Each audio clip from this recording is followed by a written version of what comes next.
unang buka mo lang pa lang ng bibig mo, nakita ko si Sir Jonathan, napangiti na eh. Oo. Kasi Oo. nga, ang title, Natatawa. Ay, Kaya pala. natawa siya. Pero grabe yung kanta niya, di ba? Natatawa ako Na mayroong ka na mayroong ka ng iba. Paano ka naman matatawa ng gano'n? May iba na. Nagalit pala.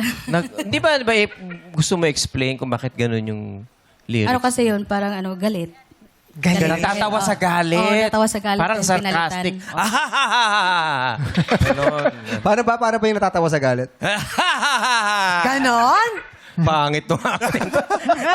Hindi, pero may ganun yung extreme emotions. Kahit sobrang lungkot mo na, matatawa ka na. Minsan, Paano yun? Paano yun? ay, parang ikaw yung makakagawa nun dito. Paano yun, MC? Paano ba yung MC? Sabay iyak. Parang hindi... Tawanan mo muna. Okay lang. Nawalan ako ng pera. Ganon. Parang hindi niya inarte. Totoo, true to life. Ay, grabe naman. Hindi niya ina. True to life eh.